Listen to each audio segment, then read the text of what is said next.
Hello, thanks for joining me. I'm going to spend some time today talking about the right hand and my specific right hand technique. And for the left hand, we're going to work on some fingerboard harmony, and then we'll spend some time on playing fretless bass. Before we get started, here's some notes we can tune up to. Here's a G, a D,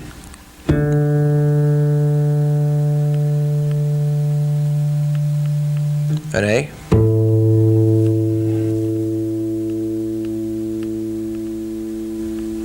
an E,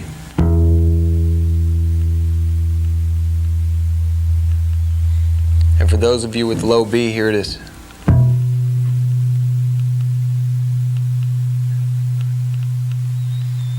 Okay, let's get started.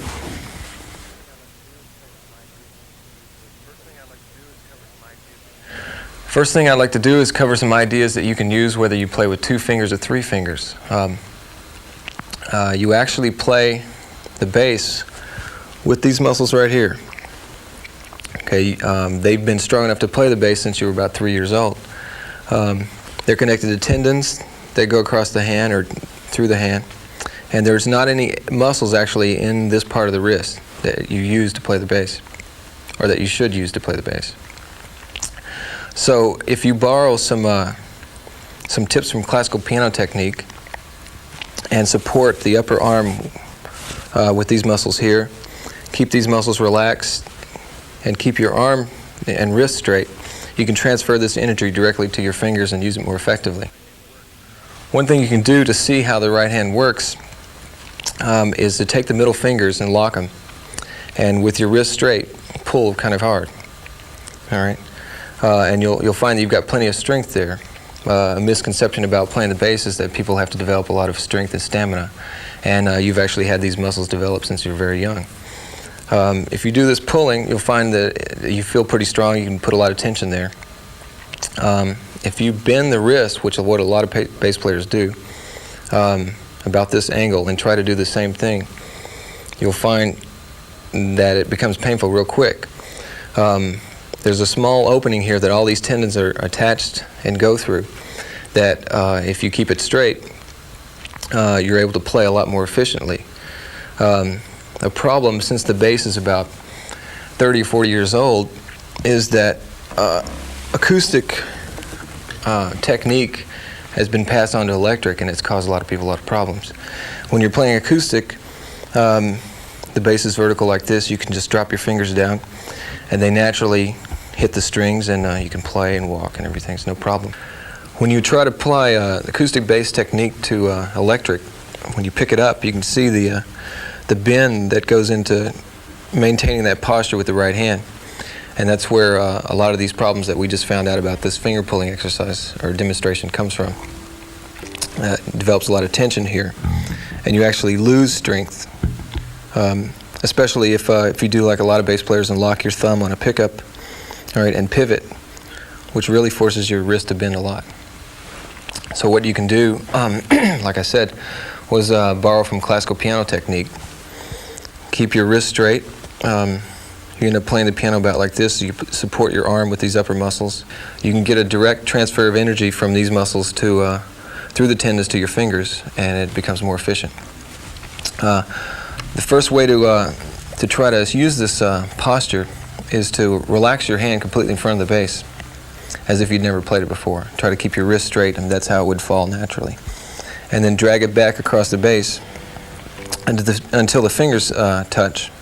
You can see that if you'd never played bass before, that's the most natural hand position you can achieve, right? Because if it's relaxed like this, all right, and you bring it back, there's no extra movements required to reach the strings. If you want to work on this posture, a good thing to do for the first couple of weeks is keep your arm and keep some distance between the bass and your arm. A lot of people have a tendency to drop their elbow down, which automatically gives you the wrist bend and the problems that we saw before. So for the first couple of weeks, keep your arm off the bass. That'll give you a nice straight line here and get more efficient use out of these fingers. One of the problems that occurs when you try to develop this technique and practice while you're sitting down, and the bass is on your leg, it forces it off to the right. All right, to reach where you normally play on the bass, tendency is to drop the elbow and bend the wrist, and we see the problems crop up again with the tension here. A way to alleviate that is to use a classical guitar technique, all right, where the bass is centered like this. If you relax your hand, just put it up there, you've got your posture back, straight line, and everything. One of the things that people notice right off the bat about my right hand technique is the amount of intensity or lack of intensity that I use in my right hand. Over the years, I've tried to teach my hand the minimum amount of effort it takes to play a note. The benefits of playing softer in the right hand is that it allows you to turn your amplifier up louder, and in a band context gives you a lot more headroom to play accents, or if a band gets louder you can go with it, and it also gives you a better sound when you play softer. Another benefit of playing lighter with the right hand is the kind of tone that you can achieve. When you strike a string hard, you get a nice big fat attack, but when the pitch settles into its regular vibration, it doesn't match the attack at all, so you hear lots of attack and not much presence afterwards.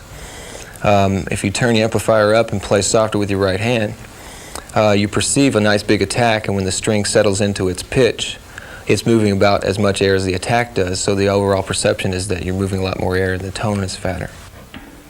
Here's a little funk groove that I'm going to play, and you can check out the intensity or lack of it in the right hand, and also the headroom I've got to bring out accents and other things like that.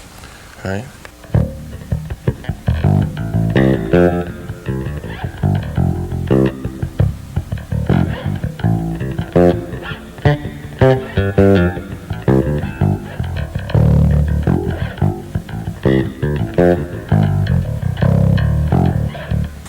So in a band situation, those accents, the dead notes, the things that you're allowed to play louder because your main volume on your right hand, or intensity, is lower, so you can bring the accents up, is perceived as moving a lot more air. And so when you're playing with drummers, they get the impression that they're playing more because there's these dead notes and things that are coming out, and the overall feel of yourself placing yourself in the band is greatly enhanced.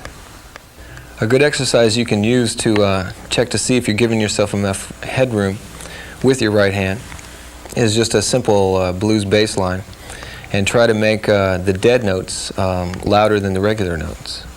All right, I'm going to use the dead notes from the same string and note that I started with. All right.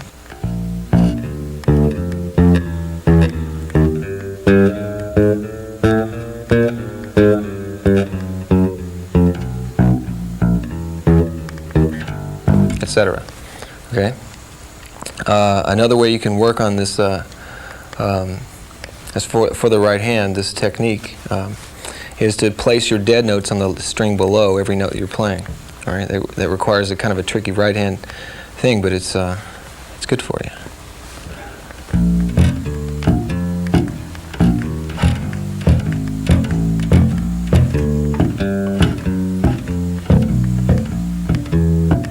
And that was with all the dead notes from the string below.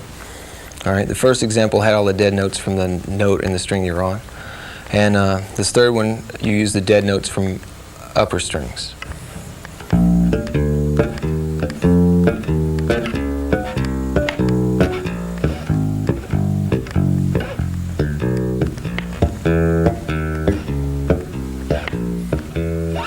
Etc. I got my first bass when I was 13, and the first thing I did, since I didn't have a teacher, was put 1, 2, 3 down on the strings, and then my thumb on the 4th string. And so from day one, I've been playing with 3 fingers. I use mostly 1 and 2 for most everything I do. I have 2 positions. One is an open position like this, 1, 2, and 3 are spread out, and then a closed position where 1 and 2 are on the same string. This closed position is mostly for linear type, one note next to the other type playing. And this position right here is more for stationary harmonies, funk, whatever, where I need to play octaves and sevenths and more string crossings. When I do string crossings, 2 and 3 work together up on top, and then 1 and 2 work down together below. This is mostly closed position, the linear type playing.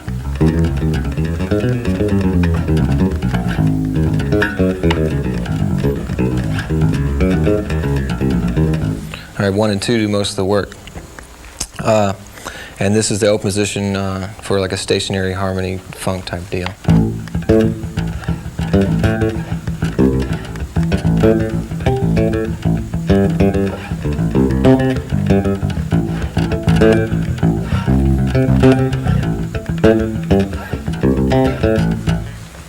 One of the things you probably noticed already is that I do a lot of right-hand dampening.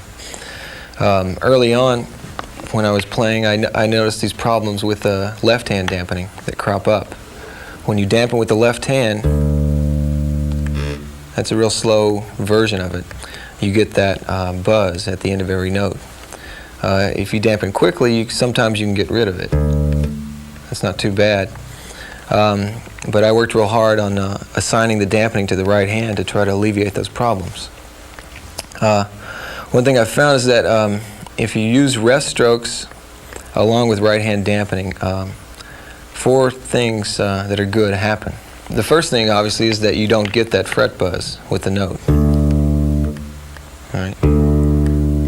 All right. The second thing is that if you dampen with the right hand, your left hand is freer to execute more. All right.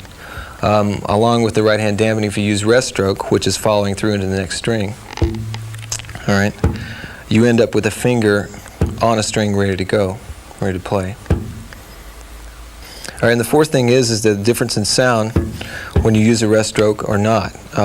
This is a note played following through up into the air, and I'm playing pretty hard. All right, and now I'm not going to play nearly as hard, but I'm going to use a rest stroke and land my finger on the next string below. And you can hear that extra little thump of the finger landing on a lower string that adds to the attack. A good exercise you can use to start working on this right-hand dampening technique involves no left hand. You set up 1, 2, 3 on the A, D, and G string in this open position, and just alternate 2 Gs and 2 As. And you play a G, dampen with the second finger. All right. Now it's ready to play because it just got through dampening.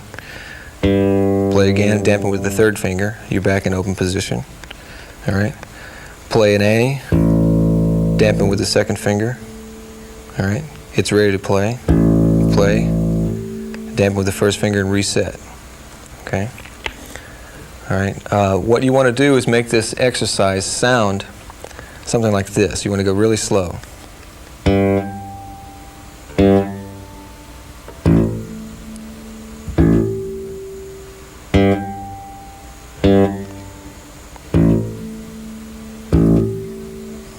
All right. The reason to work this exercise that slow is that you want to teach your right hand to relax in between notes. All right. So the longer between notes, as long as you're dampening and have kind of a feel for where the strings are, the more you can condition your hand to relax while it's playing. One thing I found about this exercise, and when you're trying to teach your right hand these real fine controlled movements, is to not go for cranking up the metronome right away and go for speed. Since you're dampening, you're already prepared for the next note. So the thing to do is just to work on dynamics. All right. If you train your hand to do something that's more difficult than it's going to be naturally asked to do, then when you go to play regularly, your mind will think that it's easy. All right. So you give it a harder challenge than it's normally going to get. So dynamics will achieve that. I try to make it sound like this: alternate loud and soft at first.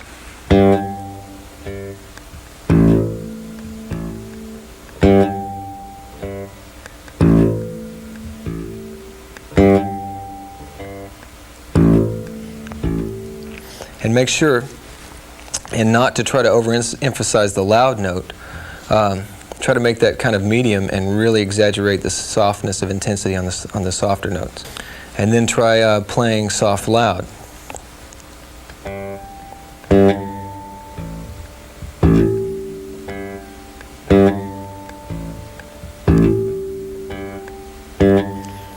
Okay. Since you're prepared for the next note, if you play this exercise playing with the notes very short, I'm ready to play the second note of this exercise right now. All right? Once again, now. Okay? So if I just want to play faster, all I've got to do is cut down the amount of time my hand is sitting there waiting to play. So if you give us this challenge of accents and play with short notes, after working maybe 10 or 15, well, maybe not that long, maybe 10 minutes on this exercise, and then you just test yourself by trying to play it fast, you'll find that you'll have gotten to a point faster than if you just gradually tried to crank up the metronome.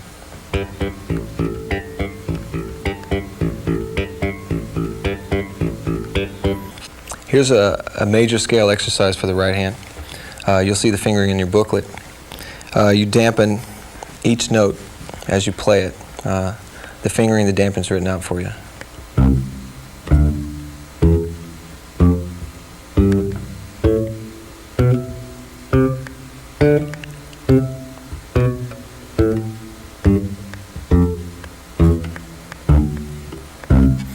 I added the D to the scale so that eventually, once you get it into up to tempo, you can play it in 4/4. All right.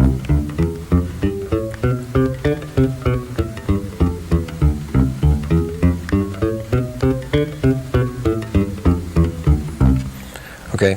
You'll see that my right hand's doing all the dampening. That means that you're preparing for the next note, and you can see in the fingering chart that by dampening and doing this placement that you are preparing yourself for the notes. One thing you'll notice about the exercise is that the first 3 notes, the fingering, all right, is outlined or highlighted so that for the next 3 notes you use the exact same fingering. So if you practice the first 3 notes, play with 1, dampen with 2, play with 2, dampen with the thumb. The third finger is already there, ready to go. You play with the third note, dampen with the first finger, and then reset everything, all right, before you begin to play the next note. You're set up for the next 6 notes or something like that. That fingering imitates itself going ascending. Descending, I exclusively just use 1 and 2, and the third finger trails in behind and dampens. All right, so in this closed position, the third finger is always on an upper string, ready to play the first note to allow me to shift into the next higher notes. You notice at the end of the scale, you end up crossed up starting with 2. But all you have to do is just interchange those for the first 2 notes and you're back on track.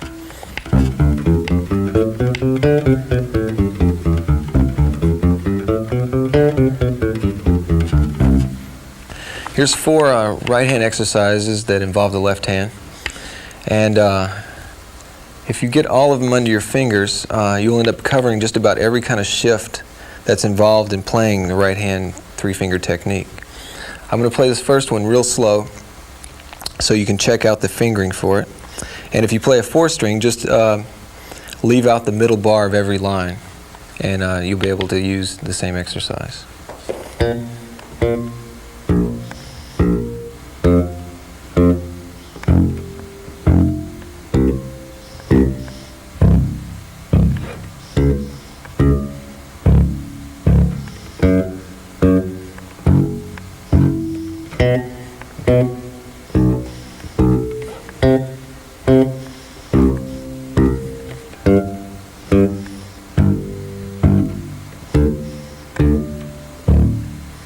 And the fingering just repeats itself ascending. The first thing you want to work on this first example is to make sure that you're dampening every note cleanly and not lifting up on the left hand for the dampening. Most of the time the buzzes, when that happens, it will be obvious to you. Okay, the goal is to dampen the right hand here. When you do dampen the right hand on this exercise, then you're prepared to play the next note. All right, so once you're comfortably dampening everything with the right hand, the next thing to do is gradually creep up the tempo. All right, because by then you'll have taught your hand the efficiency of dampening and waiting for the next note.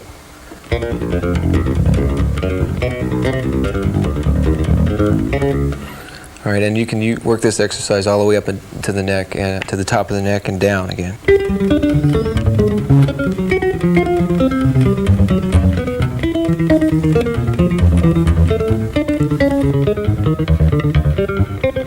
You'll see ascending and descending that you're leading with the upper octave. Exercise number 2 basically does the same thing, but you start out with the lower octave.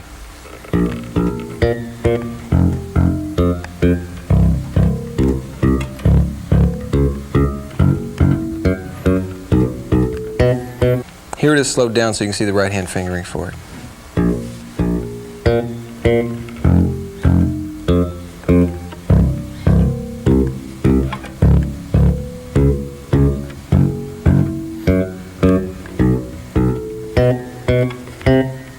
Number 3 is a combination of 1 and 2 that allows you to ascend differently. Your half-step shift is on the outer strings.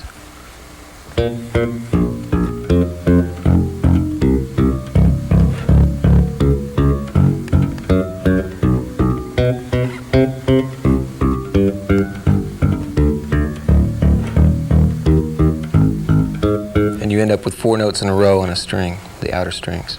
Here it is slowed down for the right hand fingering.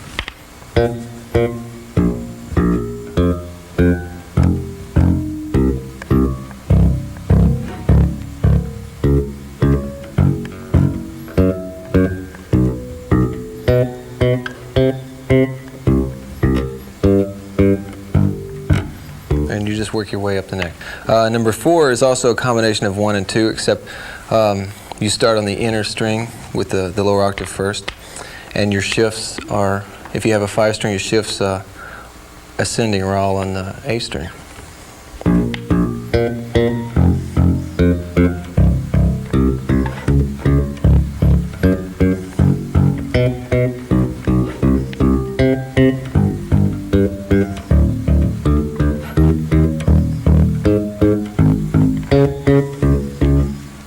Here it is slowed down for the right hand fingering.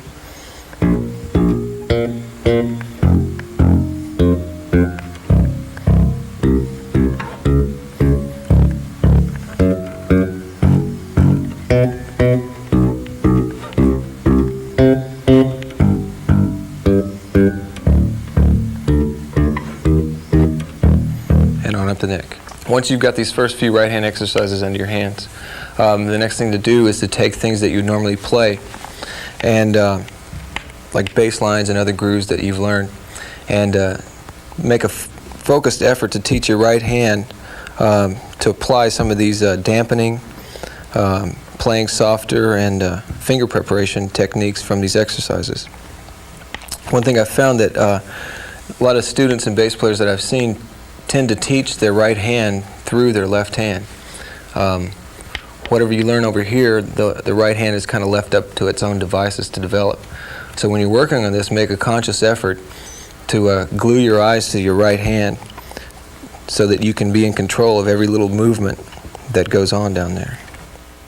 Here's an example of what I do with the right hand. I'm going to play a funk groove, and not in any particular key, and I'll combine some of the fingerings that are involved in the 4 right hand exercises with the octaves and some of the linear stuff that comes from the scale exercise.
Now we're going to take a break here and play a tune of mine called Renegade.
This is an approach I've developed for learning the neck and harmony on the bass, and it addresses some of the difference between bass players and guitar players and keyboard players. Since we're required like 99% of the time to play one note at a time, we have to look at harmony as a linear thing that happens over time.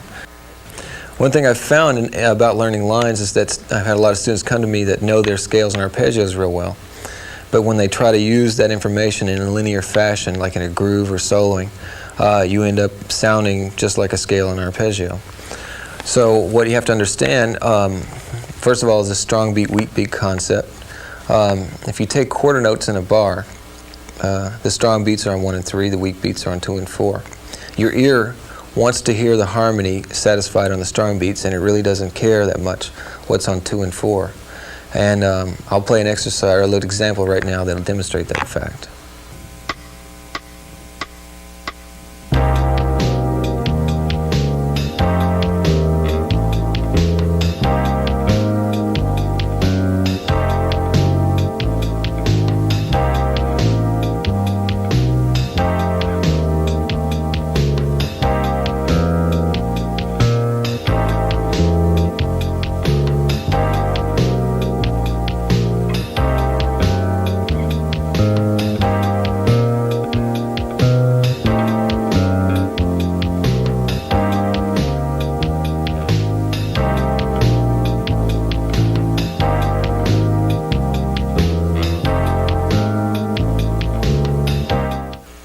In order to organize the notes on the neck into a line that we like, first of all, you have to learn where they are on the neck. Chords are built in thirds, And if you look in your booklet, you'll see some diagrams of 4 7th chords. I think there's 4 different quality of diatonic 7th chords. And you'll see them over the whole fingerboard. And what you can see there is that it really doesn't matter where you go in the neck for any particular chord. You're never going to be more than a whole step away from a chord tone. And where that becomes valuable for us is that if you're playing a line and you want to satisfy the strong beats with chord tones in 1 and 3, you're never going to be a whole step away from going and getting that sound. Since you're never more than a whole step away from a chord tone, it's possible to create lines on the bass that only use half steps or whole steps and still get you chord tones on the strong beats. What this also accomplishes is it keeps you from jumping around, which is a common problem with most people's bass lines. And it also keeps your lines from sounding strictly like scales. All right? So you end up not sounding like scales, you don't sound like arpeggios, but you end up with a line that satisfies the harmony to your ear. I'm going to play a walking bass line over C minor 7 to F7, 1-bar piece. And I'll be using this half-step, whole-step approach, and I'll be putting chord tones on the strong beats 1 and 3.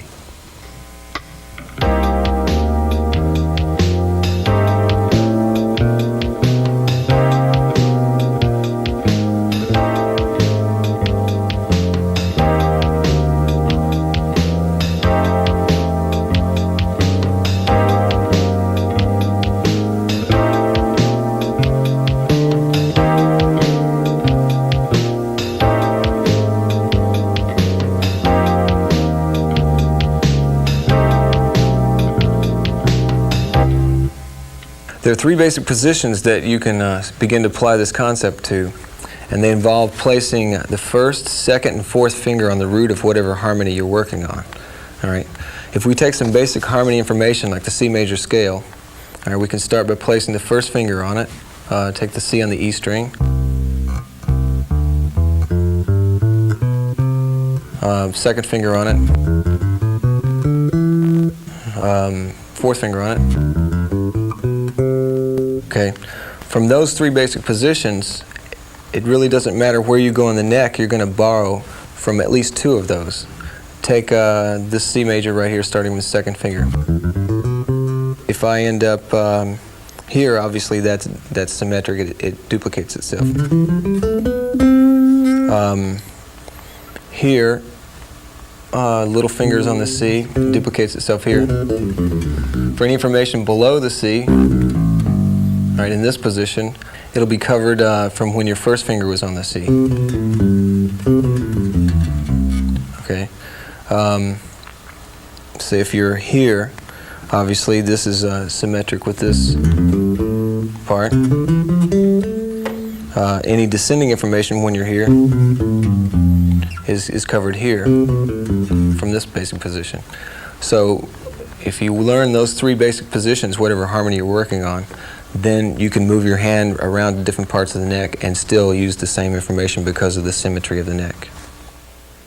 Here's a walking bass line using this concept, and it's 2-5-1 in C. There's 2 bars per chord change, and I'm outlining chord tones on 1 and 3, and you'll hear and see on your workbook the choices I'm using for the passing notes.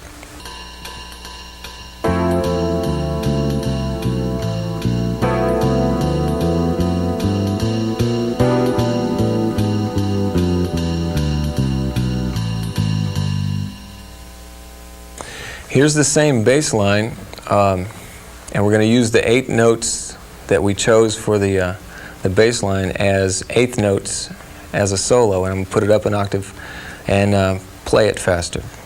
And what you're going to find is that it makes a good sounding solo line.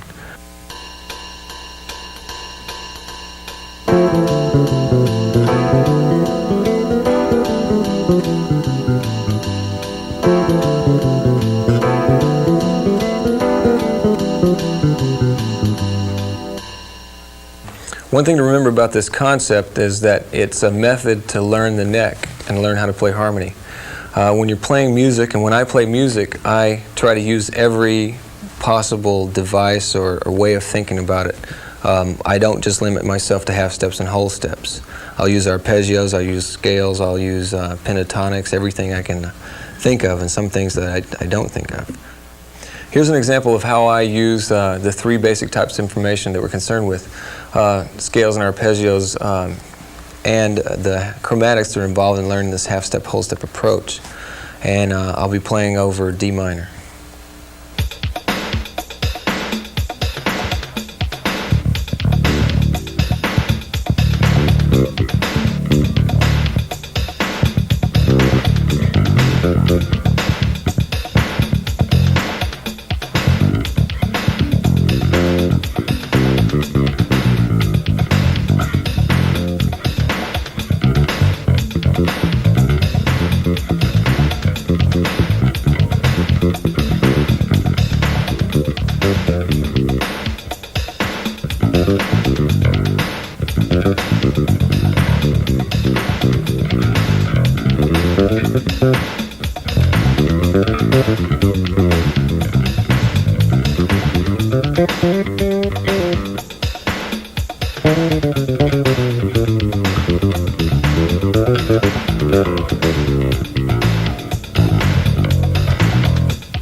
When you're using these three basic hand positions that are determined by putting 1, 2, or 4 on the root of the first chord of whatever harmony you're working on, remember that this process is focused on teaching your hands what's underneath them. A common problem in a lot of bass players that I notice is that when chords change or when harmony changes, the tendency is to go to wherever the root of that chord is with the first or second finger and then play familiar information. And the problem with that is that you end up with lines and music that sounds real jumpy. So what you need to do is confine your hand to a location and teach yourself what's underneath it. So once you pick that basic first position, line up a finger to a fret and hold to that. Any notes that you play in that position, have them play with the corresponding finger. If anything exists outside of that 4-fret area, just do a half-step shift with the descending or ascending to get a note, like that, or and immediately come back in with the next note into your original position. That'll constantly reinforce to your eyes as well as your hand that what you're learning is underneath your fingers. And the end result is that it won't matter where your hand is for whatever particular harmony that happens. You'll be able to see it. One of the benefits of teaching your hand the notes available and the harmony that's underneath it is that you don't have to shift nearly as much, or if any, when chords change. Here's an example of a couple of bars of C major 7, a couple of bars of A flat major 7, a totally unrelated key center. And I'm going to confine my hand to one basic position and play a solo over those two chords.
All the time as far as shifting, then the other three fingers can learn eventually to space themselves correctly.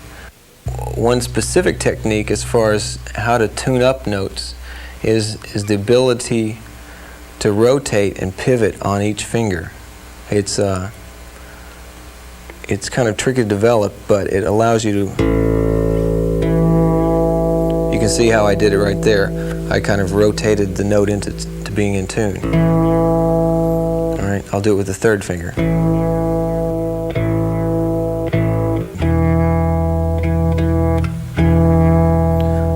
Another benefit of this is that it gives you a more characteristic fretless sound. Instead of just hitting a flat pitch and having to be in tune, all right, you can, even if it is in tune, you can move it just a little bit and it adds that extra little color or waver to the pitch that makes it sound more like a fretless. Just a little bit. So while you're looking for the pitch, you can find it, or if you're right on it, you can still put that little vibrato in there.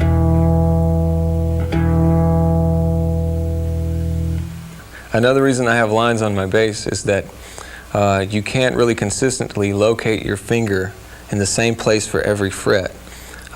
Say for instance my G string, I always have to play a little bit sharper to play in tune down on the second fret than if I'm up on some real high frets. There I have to move further back away from the fret, or use the fret line. So it's not exactly in the same position as it is to play this in tune. And so those little discrepancies you have to learn by visually watching where it takes to play a note in tune. Another benefit of controlling this pivot on your fingers is that it'll give you more command over your vibrato. One of the trickiest things to do is not to sound nervous with your vibrato. It's easy once you establish that you can do this pivot to sound real shaky. What you have to do is listen to singers and check out how they are in control of it. What you want to do is get a nice, it doesn't take very much movement at all.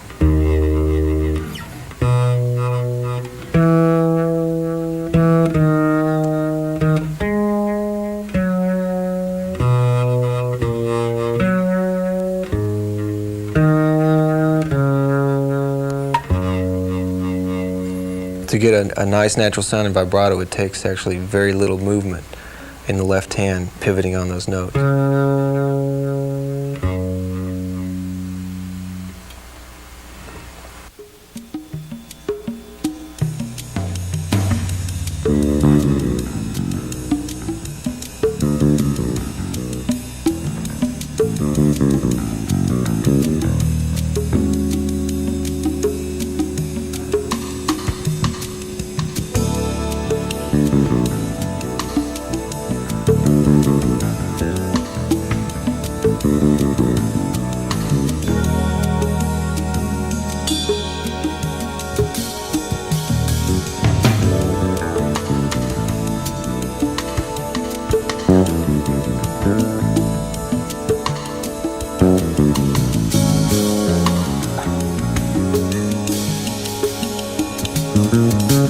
I